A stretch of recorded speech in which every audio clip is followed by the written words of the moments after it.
Bueno, la última exposición será el día de hoy, será dada por el doctor Augusto Müller de la Academia Nacional de Medicina y va a tocar aspectos bioéticos en relación con la producción y uso de los antimicrobianos y la resistencia a los mismos.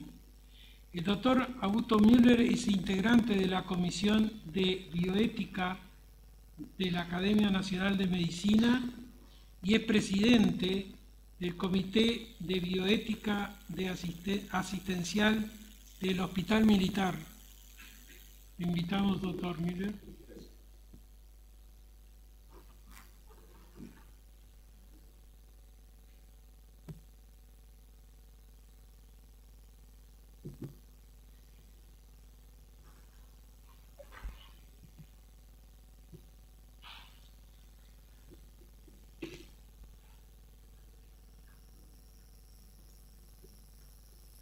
Señor embajador del Uruguay, autoridades de las academias de Medicina Veterinaria y Agronomía argentina y uruguayas, académicos, colegas, hermanos argentinos. Muchas gracias por la invitación a participar a nuestra Academia de Medicina del Uruguay. Es un altísimo honor estar en este foro y poder dialogar con ustedes en esto que es el producto de algunas reflexiones mías, pero que los invito a hacer en conjunto. En realidad mucho de lo que yo voy a mostrar ya ha sido dicho. Yo los voy a invitar a alejarse un poco de las cajas de Petri y de los genes para pasar a ver algunos aspectos que implícitamente fueron dichos acá, sin mencionar directamente que se trata de aspectos éticos o bioéticos. En esta ocasión, que ya fue mostrada, yo aprendí mucho, hoy aprendí mucho más. Salí de esta oportunidad el 6 de octubre preocupado y hoy estoy horrorizado, porque realmente la magnitud del problema que ha sido mostrado impacta muy fuerte. Por lo cual creo que actividades de este tipo tienen un enorme valor, sobre todo cuando, como fue recién dicho y yo lo voy a recalcar, tienen un impacto adecuado sobre el poder político y el poder de resolución de esos aspectos. Yo no voy a hablar en el sentido bacteriológico de estos problemas, dado que no soy ni microbiólogo ni infectólogo, yo soy cirujano, por lo cual de alguna manera me siento partícipe también en la causalidad de toda esta realidad que hemos visto. Y creo que los conceptos que vamos a tratar con ustedes aplican no solo a los antibióticos, tal como todos los conocemos, sino también a otro tipo de medicación utilizada también para virus e incluso a parásitos micro y macroscópicos. Leía en una comunicación muy reciente que hay una resistencia muy importante a los fármacos activos contra el paludismo, cosa que obviamente no es el tema de esta reunión, pero que vale la pena destacar desde ya. Teniendo en cuenta todos estos aspectos, este autor, que es un pediatra intensivista chileno, se hizo esa pregunta en base a que había detectado una serie de ámbitos de reflexión ética en infectología. Ustedes saben que en medicina humana la reflexión ética es cada vez más frecuente, está motivada por muchos factores, pero en nuestro país ha sido consagrada por la Ley 18335 de Derechos y Deberes de los Usuarios de Servicios de Salud taxativamente para los servicios que brindan asistencia a las personas, contar con un comité de bioética asistencial.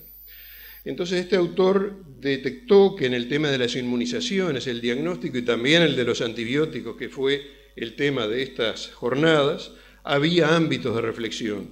Y vamos a hablar fundamentalmente de los que tienen que ver con la resistencia, pero también con otros aspectos también sumamente importantes como son los costos, la equidad en el acceso. Todo eso va a depender de muchos factores que son, digamos, nacionales, regionales y que dependen del sistema de salud. Vamos a profundizar en algunos de estos aspectos. Y cuando hablamos de ética y de bioética, y particularmente en infectología, vamos a enfrentarnos a dilemas, acá fueron manifestados muchos dilemas, sin mencionarlos directamente, sobre los cuales tenemos que tomar decisiones. Y esas decisiones van a tener siempre consecuencias y eventualmente van a suscitar responsabilidades sobre las cuales vamos a ser llamados a rendir cuenta. Y eso, cuando aludimos a los antibióticos, va desde el proceso de investigación de nuevos antibióticos hasta el procesamiento industrial, pasando por la indicación y por el manejo de los residuos, teniendo en cuenta lo que ya fue dicho acá en extenso, también el medio ambiente como tal. En las recientes jornadas, el doctor Bañulo, eminente médico intensivista e infectólogo de nuestro medio, mencionó una serie de aspectos relativos a los antibióticos, de los cuales yo solo voy a rescatar algunos que son de particular importancia para entender la vertiente bioética. Fíjense que los antimicrobianos, tal como los venimos manejando en este concepto, son el único grupo de fármacos terapéuticos para los cuales un uso frecuente induce una rápida obsolescencia. Hasta donde yo sé, el digital sigue siendo tan efectivo ahora como cuando se descubrió. O sea que los antibióticos tienen en sí mismos el germen de su propia caducidad. Este es un aspecto importante a tener en cuenta y ya fue mencionado muy abundantemente el uso inapropiado que se hace de los mismos, y ahí hay algunos datos a tener en cuenta: el uso técnico inadecuado y el uso inadecuado por parte de la población.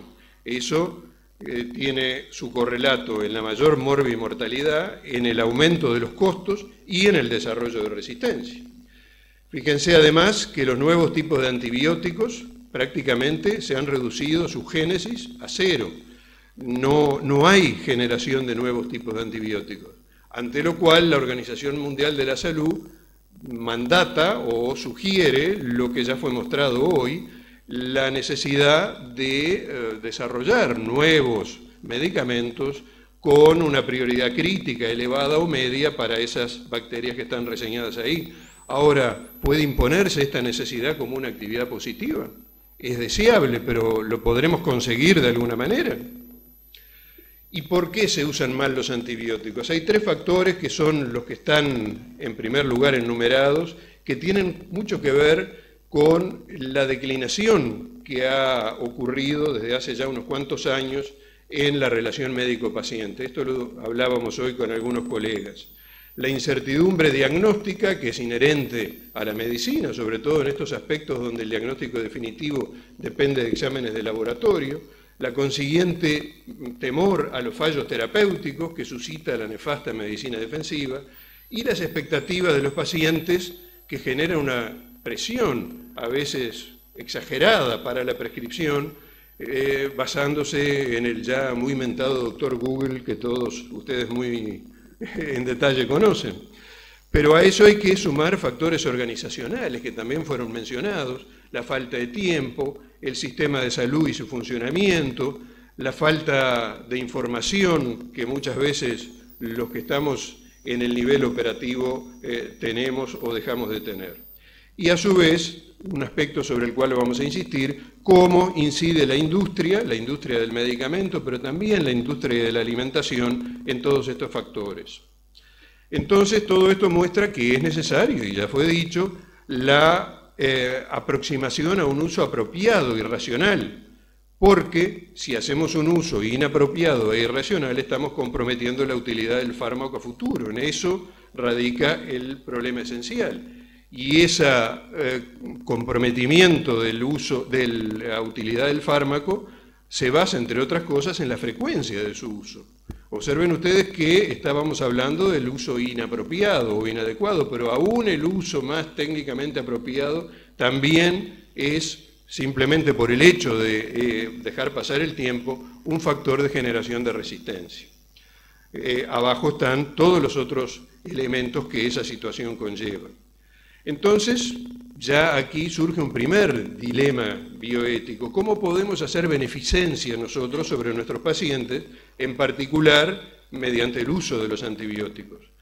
¿Un uso clínico apropiado y racional sería suficiente? Ya hemos mencionado que no necesariamente es así, porque no impide definitivamente el desarrollo de bacterias resistentes, por ajustado que sea. Eso fue visto también en este ámbito.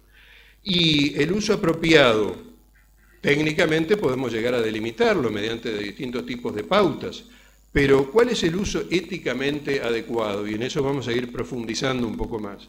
Nosotros podemos determinar que para un determinado paciente y con una determinada infección, este es el antibiótico más adecuado, pero atendiendo a los factores bioéticos insertos en esta problemática, ¿ese uso será realmente el éticamente necesario o indicado? Estamos pensando en infecciones de baja morbilidad, de alta incidencia, hoy fueron mencionadas ciertos tipos de faringitis. Nosotros podemos usar todos los tipos de antibióticos o el mejor antibiótico para ese tipo de infección, estamos autorizados para ello. ¿Y esto en qué radica? Radica en que la moderna bioética hace énfasis en el individuo. Estamos en la época de los derechos, fundamentalmente de los usuarios de servicios de salud. También se habla de los deberes y de las responsabilidades, pero es fundamentalmente de los derechos. Y esta moderna bioética fue desarrollándose en un momento en que las enfermedades infecciosas, ante el auge antibiótico y el auge de los diversos antimicrobianos, parecía como que iban a ser superadas. Sin embargo, el discurso actual de la bioética no tiene tanto en cuenta el colectivo, apunta al individuo, a la persona enferma, pero no a las personas sanas o potencialmente enfermas, o no tanto, los grupos no identificados de personas actuales, sanas o del futuro. Por lo tanto, los principios bioéticos que habitualmente utilizamos en medicina humana se muestran insuficientes cuando debemos buscar un balance adecuado entre los actuales enfermos y los futuros potenciales enfermos. ¿Cómo actuamos ahí? Y sobre todo si estamos pensando en distintas instancias del tiempo, en el factor inmediato o mediato. Entonces, en tratamientos antibióticos surge ese dilema ético de cómo balancear el bienestar del paciente que tenemos hoy con el de futuros pacientes todavía no identificados. Y eso nos abre el camino a reflexionar sobre lo que es el concepto de justicia intergeneracional. Cómo debemos tener en cuenta lo que va a ocurrir, lo que indefectiblemente va a ocurrir, si yo no entendí mal todo lo que se dijo acá, en el terreno concreto de la resistencia a los antimicrobianos dentro de más o menos poco tiempo. Hace poco se hicieron públicas las manifestaciones de Hawkins respecto a cuánto tiempo le quedaría a la Tierra en su visión antes de convertirse en un invernadero ardiente, y son, según él, 600 años. Esto forma parte de esa problemática. 600 años son 18 generaciones, ¿no? Creo que deberíamos reflexionar un poco más en estos conceptos que Rawls puso de manifiesto en su teoría de la justicia. Y si vamos un poco más profundamente, todo lo ético tiene siempre una base filosófica y los filósofos suelen ser muy radicales en su pensamiento. Y Locke dijo en el segundo tratado sobre el gobierno civil, se puede tomar algo de la naturaleza en propiedad solo si hay suficiente y queda para los demás. Esto es la base del pensamiento ulterior de Rawls. Y habitualmente en medicina humana tenemos en cuenta los principios bioéticos y suele verse la justicia distributiva como la cenicienta, es el último de los conceptos a tener en cuenta. Pensamos siempre en el individuo, su derecho, su autonomía y su capacidad de decidir. Sin embargo, pensar en una adecuada distribución de los recursos de salud es una esencia del profesionalismo. Todos los médicos y todos los veterinarios y agrónomos deberíamos pensar en esos aspectos porque es una responsabilidad que está sobre nuestros hombros a nivel individual, pero también institucional, nacional y global. Este es un problema claramente global. Y fíjense que uno de los enfoques éticos es el de la ética utilitarista, pragmática. Y en el marco de una ética de ese tipo, sería vista como una importante tarea colectiva a asumir, determinar cuál es el modelo ético correcto para balancear esos derechos del individuo enfermo actual con el humano sano del futuro. Y para eso están los estudios costo-beneficios, riesgo-beneficios, que dan un sustento, por lo menos teórico, al accionar del médico. Por supuesto que no puede haber una relación lineal, directa, entre tal parámetro y tal utilización de estos fármacos. Pero bien que un estudio de ese tipo, o como ya los hay, ayuda a tomar decisiones disminuyendo los riesgos de desvíos no éticos. Disminuye el riesgo de un desvío técnico y también de un desvío ético. Estamos hablando de poblaciones diferentes y además en tiempos diferentes, como dijimos recién, el presente, el futuro cercano y el futuro lejano.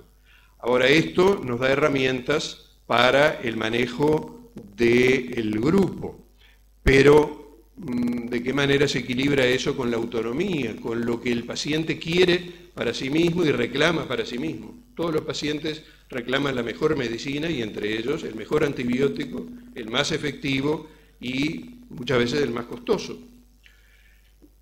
Por eso es que para un paciente individual el principio de autonomía es el más importante. Pero cuando las decisiones autónomas de un paciente en cuestión o de una relación médico-paciente en particular afectan a los otros, ahí viene la necesidad de contemplar los otros principios. Solidaridad interpersonal e intergeneracional, que es la base de los servicios sociales jubilatorios, ¿no? La solidaridad intergeneracional. Y cuando uno ve éticamente esto, tiene que ir a sus raíces filosóficas. Y cuando estamos contemplando la multiplicidad de personas, más allá de mí como paciente, de mí como enfermo, estamos pensando en el otro. Y Emmanuel Levinas fue el que desarrolló estos conceptos del otro, más allá de su enfoque, si se quiere, metafísico del problema, donde él ve también un factor de religiosidad detrás de todo esto, por eso la designación con mayúscula. También habla de la fraternidad que precede a la comunidad de una especie. O sea, de alguna manera hay una fraternidad que nos une a todos los humanos como tal. Y estos filósofos profundos del otro hablan de que la relación con el otro como prójimo da sentido a las propias relaciones de cada uno. La mirada del otro me interpela. Son formas muy radicales y muy profundas de encarar este problema. Fíjense que se trata de que la diferencia entre todos nosotros se transforme además en una no indiferencia, que no me sea indiferente el otro actual y el otro futuro. Y llegan al extremo de, como dice Levinas, yo soy para el otro para servirlo. Uno se pregunta hasta qué punto los médicos del presente, los del pasado y los futuros, estaremos dispuestos a asumir este desafío bioético con tanta intensidad. Porque en realidad parecería que el otro está olvidado cuando nosotros pensamos en una relación bidireccional médico-paciente. Y muchas veces en esa propia relación, donde el vínculo es un vínculo sentado o fundamentado en el diálogo y donde hay un encuentro que se transforma prácticamente en una identidad con el otro. Todas estas bases filosóficas tienen una raíz también más antigua y más moderna, y así han sido Fichte, Hegel, quienes han indagado y profundizado en el reconocimiento del otro como persona, y más recientemente Honneth o Gray en su libro Perros de paja, donde cuestiona todos los conceptos del humanismo como lo entendemos actualmente en medicina. Este es evidentemente un tema que tiene que ver con la cultura y los valores. Y uno debería preguntarse, ¿qué se respeta en una comunidad más allá de la regulación? Hoy se habló de la necesidad de una regulación.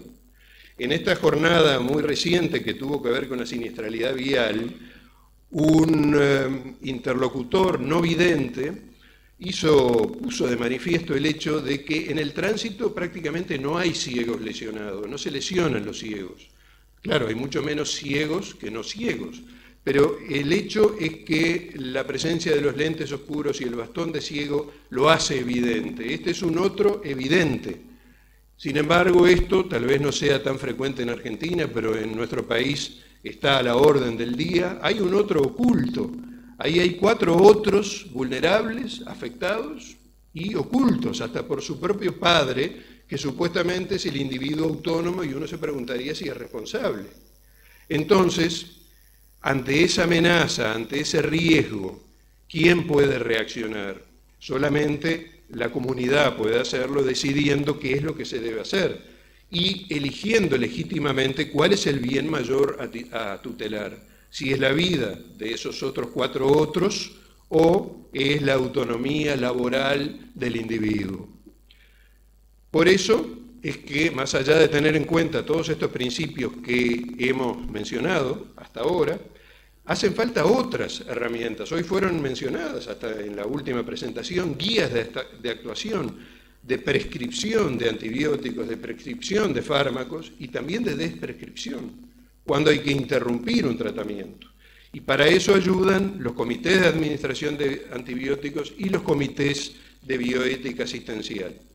¿Para qué? Para poder contemplar objetivamente la globalidad, prescindiendo de la pasión y del fuego del individuo afectado.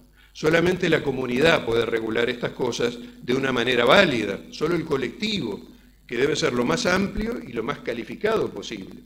Solo el colectivo puede limitar la libertad y la autonomía, y es lo que en definitiva hacen nuestras leyes. Las leyes legítimamente constituidas son las que nos limitan como personas, y también las leyes morales nos limitan como personas en nuestro accionar comunitario. Hay un modelo similar que es más conocido que este y que los que hacen medicina de urgencia y de emergencia ya conocen. La medicina de las catástrofes no atiende, no apunta a la ética individual, apunta a la ética del colectivo. Se trata de rescatar la mayor parte de víctimas de una situación de desastre. No los más graves, los más recuperables dentro de los más graves. Y eso es una visión ética que al médico le ha costado incorporar porque siempre ha pensado en el individuo enfermo y no ha pensado tanto en el colectivo enfermo. Y esto es una forma de visión ética de la supervivencia, de grupo e incluso de especie. Yo creo que estamos hablando en este entorno también de la supervivencia de nuestra especie. Entonces, de acuerdo a todos estos conceptos, hay gente que ha indagado profundamente, como ese grupo de Leibovitz en Israel, y han concluido que hay suficientes razones éticas como para aumentar levemente el riesgo de un paciente individual del presente con la finalidad de atenuar el daño de futuros pacientes. Y sin embargo, no surgen claras razones éticas para dar predominio en este concepto, en este contexto, a la autonomía individual. O sea que limitar el tratamiento con antimicrobianos, por más que sean antimicrobianos útiles para el germen en cuestión, puede estar justificado en aras de limitar todo este proceso tan nefasto que hemos visto. Entonces, se debe tener en cuenta en los esquemas de decisión el daño que para futuros pacientes implique la aparición de resistencia. No indicación de un determinado medicamento no es que esté contraindicado, es una opción basada en un estudio profundo de estos problemas, de limitar el tratamiento a los efectos de limitar el desarrollo de la resistencia a los antimicrobianos. Entonces, todo esto es un problema de responsabilidad individual y colectiva. Y fue Hans Jonas el que introdujo ese concepto con esa frase que viene tan al momento. Deberíamos actuar de tal modo que los efectos de nuestras acciones sean compatibles con la permanencia de una vida humana auténtica, y este punto es un punto inserto en eso. No pongas en peligro la continuidad indefinida de la humanidad en la Tierra. Es ese un mandato imperativo que podríamos llamar kantiano, aunque no es él el que lo dijo. Debemos actuar en nuestro accionar cotidiano como profesionales, informados, para eso fueron muy valiosas estas instancias, con destreza, éticamente y responsablemente, teniendo en cuenta toda la comunidad y el medio ambiente. Y hay que tener en cuenta también que cuando una determinada comunidad toma decisiones, no debe confundirse la autoridad que toma esa decisión con el autoritarismo, elemento muy frecuente hoy en día, donde se confunden ambos aspectos. La legítima limitación de la autonomía es legítima y no es autoritarismo. Y hay otras falsas equivalencias que también se ponen de manifiesto con frecuencia en este ámbito. Una cultura justa no es una cultura punitiva, tenemos que regular, pero también tenemos que educar y convencer.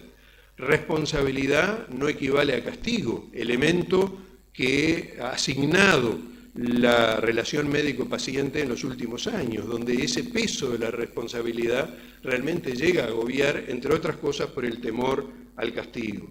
Pero una actitud responsable no surge espontáneamente, surge de la educación, y si la educación no es capaz de producirla, entonces sí debe imponerse. Creo que es oportuno el momento para mencionar a nuestro principal filósofo, Carlos Vaz Ferreira, que ya hace más de un siglo produjo estas dos joyas. Un colega y profesor nuestro, una vez que fue interpelado acerca de qué cosa le haría falta a la Facultad de Medicina para producir un mejor resultado final, le dijo a un anterior decano: regalarles a los estudiantes que ingresan a la Facultad de Medicina la lógica viva. Y no lo entendió.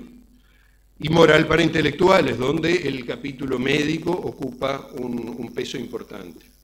Bueno, y los ámbitos de responsabilidad son el individual, el regional, el nacional. El concepto de una sola salud ya ha sido mencionado. Vivimos en una burbuja cerrada, autolimitada, en un medio ambiente donde tenemos que ser conscientes de que no podemos salir de ahí, tenemos que hacerlo vivible. Pero la posmodernidad y la sociedad de consumo no hablan a favor de eso, ¿no? Todo lo que estamos hablando de los antibióticos, podríamos hablar del efecto invernadero y de una serie de aspectos que tienen que ver con todo eso y tienen que ver con los derechos del ciudadano confrontados con los deberes y las responsabilidades, que de alguna manera la libertad y la autonomía de cada uno de nosotros debe ceder a esos puntos. Y como ciudadanos comunes tenemos un determinado rol, tenemos que evitar la automedicación, el abuso, el uso como promotores de crecimiento. Yo me alegro mucho de que ese concepto haya sido tan profundamente manejado. Y el profesional de la salud tiene que ser excelente en su desempeño, tiene que desarrollarse profesionalmente en forma continua, tiene que recertificarse. En este momento en Uruguay la recertificación está sobre el tapete y hay toda una tendencia a que se frustre ese proceso de recertificación. En una profesión donde la obsolescencia del conocimiento y de los manejos técnicos es cada vez más vertiginosa. El acatamiento estricto de pautas y protocolos, el no más, a mí me parece, y la extensión y enseñanza hacia el paciente. Sin embargo, los médicos tenemos muchas conductas nocivas, la prescripción complaciente, cedemos a los impulsos, la medicina defensiva nos acosa, tenemos información sesgada, ¿cuántos nos basamos en lo que dice el visitador médico? Y además tenemos como uno de nuestros principales pecados la soberbia y la omnipotencia. Hoy fue mencionado, y también me alegra, la participación de los químicos farmacéuticos en el equipo de salud. En una reciente jornada del ciclo de charlas de la Facultad de Química de nuestra Universidad de la República, mencionó un hecho que es verdad: son los químicos farmacéuticos los que saben de fármacos, y los que saben no solo de resistencia en el caso de los antimicrobianos, sino también efectos colaterales, asociaciones inconvenientes entre distintos fármacos, etc. Y deberían integrar el equipo de salud, deberían, decían ellos, pasar visita hospitalaria todos los días junto con los médicos, y a mí me parece una muy buena idea. ¿Y qué hacen las instituciones supranacionales? Esto ya fue mencionado en extenso, ¿no? ¿Y qué propuso? Propuso hace ya más de 2 años que todos los países tomaran una determinada conducta y una determinada postura ante el Plan Mundial de Acción contra la Resistencia a los Antimicrobianos. Eso debió haber estado pronto para mayo de este año. Nosotros en Uruguay por lo menos estamos en falta. No sé si aquí están más avanzados en un Plan de Acción Nacional sobre la Resistencia. Y hay acciones y estructuras regionales que se vienen formando. Yo no voy a entrar en aspectos políticos, pero indagando un poco de información sobre esto, he visto con satisfacción que ustedes han tenido una sociedad civil que ha reaccionado ante problemas de este tipo y han tenido foros sociales de salud y medio ambiente, y han creado hasta un grupo argentino para el uso racional del medicamento. Hasta donde yo sé, no existe nada parecido en Uruguay. Más allá de la validez de estos emprendimientos, yo solamente quiero poner de manifiesto cómo involucrar a la sociedad civil en todos estos aspectos es importante. Y en Uruguay tenemos una serie de decretos y resoluciones reglamentarias o de índole ministerial que acotan el uso humano de los antibióticos a no dispensar unidades menores a las indicadas para que el tratamiento pueda ser completado de una manera aceptada por el paciente, que solamente los antibióticos se vendan con receta profesional, eso creo que se logra bastante a nivel humano, que es una falta grave la venta de esos medicamentos sin la correspondiente receta y que solamente se cobre un ticket de medicamento por el tratamiento completo. Para buscar el impacto de estos y otros conceptos en la comunidad política con poder de resolución, ya fue mostrado que en la reciente actividad nosotros hicimos participar a representantes del Poder Ejecutivo y del Poder Legislativo. Estuvo el senador Javier García, que es presidente de la Comisión de Salud del Senado, estuvo invitado el presidente, que no pudo concurrir por razones personales, de la Comisión de Agricultura y Ganadería, y estuvo el doctor Kian, que en ese momento era director general de la Salud y actualmente subsecretario. Estaba además el representante principal de la OPS en nuestro país. Yo, la verdad que no soy muy optimista respecto al real impacto que pudo haber tenido esto con el poder político, pero el senador García manifestó que incorporaba esto a su agenda.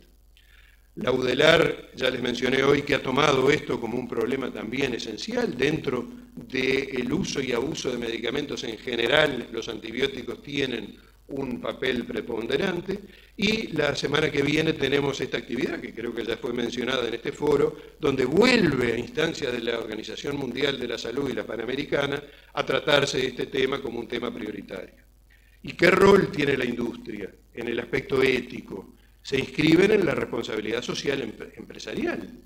Y hay dos industrias que son vitales en esto, la industria farmacéutica y la de producción de alimentos. Entonces, los medicamentos de buena calidad y con costos adecuados y el acceso a los mismos por parte de la población no pueden inscribirse en una lógica de mercado. Es necesario en este aspecto regular, y ahí estamos todavía en un debe de garantizar el derecho pleno a la salud a través de lo que los ministros de salud americanos reunidos en Ginebra manifestaron ya hace 11 años. Porque es claramente diferente la ética médica y la ética veterinaria a la ética comercial. Son otros los objetivos que se buscan. Uno indaga, y los invito a hacerlo, los protocolos de ética empresarial que tienen las diversas empresas relacionadas, por ejemplo, con los alimentos.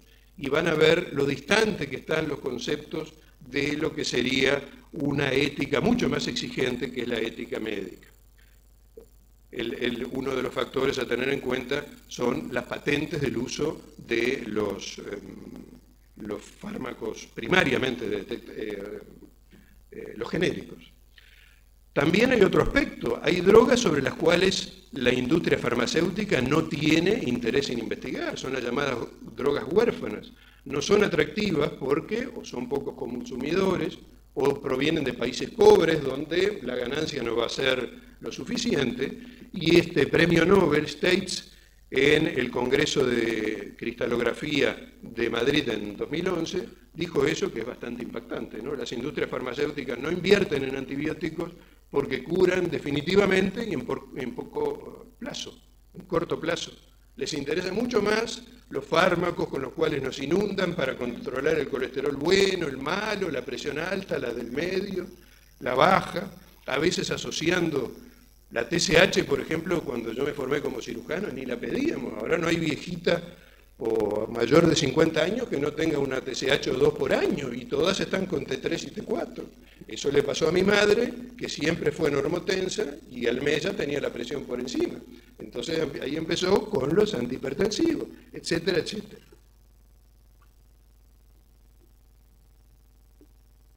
La publicidad, por suerte, en tema antibiótico en nuestro país no se da, no se hace publicidad de antibióticos, sí de otros fármacos. Y hay que hacer una campaña de concientización, no de concienciación, sino de concientización, que es nuestra responsabilidad. Y estos médicos de Cataluña se les ocurrió recurrir a las redes sociales y entonces tienen ahí un Twitter y un Facebook y no sé cuántas cosas más a los efectos de difundir estos conceptos. Y hay que saber distinguir muy bien de lo que es difusión del conocimiento de lo que es promoción. Cuando yo empecé a tomar uso de razón, un comercio quería vender un zapato y decía, use este zapato porque es de muy buena calidad y le va a durar mucho tiempo y es muy cómodo. Ahora uno compra un zapato porque le garantiza tener muchas señoritas alrededor de uno. Entonces, ahí hay una promoción indebida y todo el tema de la publicidad hay que tenerlo en cuenta. Los estados deben garantizar el acceso a los medicamentos y me congratulo de que todas estas iniciativas ustedes ya las tengan en desarrollo. El anterior ministro, o uno de los anteriores ministros de Salud suya, dijo que el precio de los fármacos depende de la capacidad de pago de cada país o de los compradores particulares o institucionales. Por lo tanto, los medicamentos se han transformado en un ámbito de especulación. Todos lo sabemos, pero debemos proclamarlo y decirlo, y realmente ese es un aspecto con una profunda raíz ética. Y ha sido puesto de manifiesto por muchas personas, entre otras la ex editora en jefe del New England Journal of Medicine, donde en un libro que está disponible en Internet, y los invito a leerlo, habla de la verdad acerca de la industria farmacéutica, cómo nos engaña y qué hacer al respecto.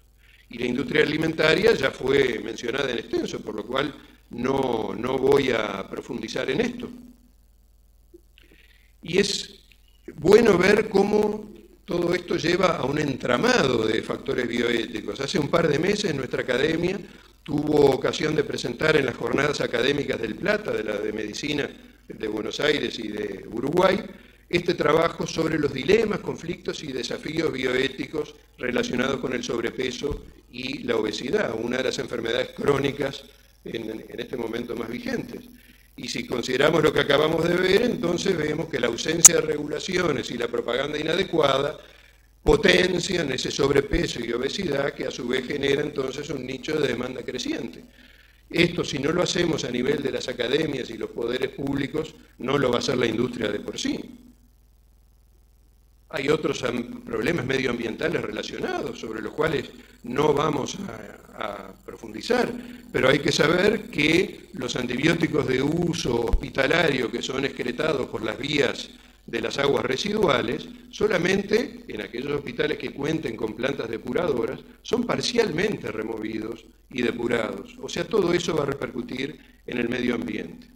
Ante esta compleja situación multifactorial que ustedes mostraron muy bien y que yo solamente quise destacar de este enfoque, la legislación es el mínimo ético. Y hay mucha gente que está pidiendo legislación más estricta, control y cumplimiento cada vez más severo de las normativas. Y para finalizar, ¿qué papel nos corresponde a las academias? Está muy bien que las academias enseñen, estuvo muy bien que haya habido gente joven en esta reunión, pero en mi concepto, y esto lo digo a título personal, las academias deben embanderarse con el conocimiento científico sustentado en las mejores evidencias, deben proclamarlo y defenderlo a ultranza como fue hecho aquí en esta ocasión, y debe actuar de interfase tanto con la población general como con el sector político, a los efectos de obtener los mejores resultados en este como en otros problemas que tienen una faz técnica y una muy profunda faz ética que he pretendido mostrarles. Muchas gracias.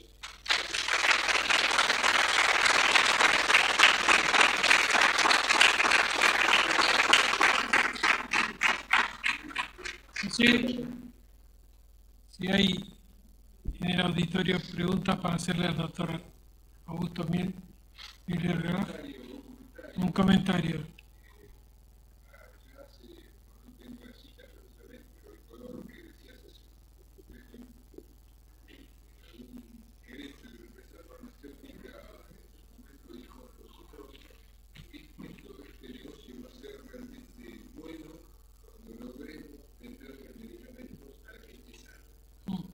Ya lo consiguieron.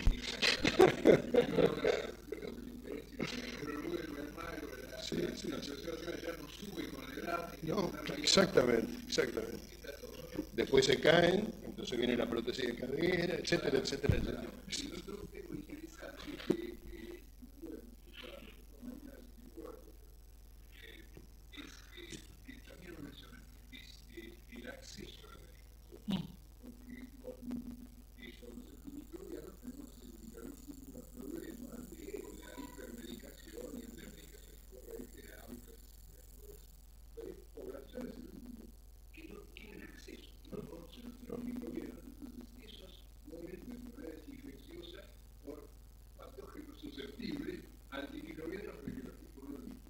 Exactamente.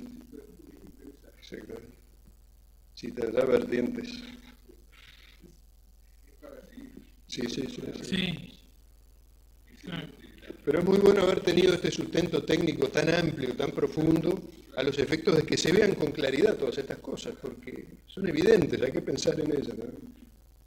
Gracias. Sí, complementando el Recalde, yo creo que hay que reflexionar, y mucho.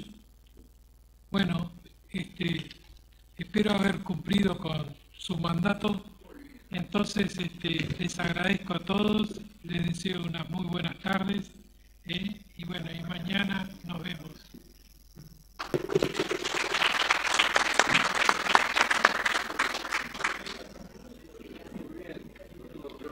Bueno, muchas gracias.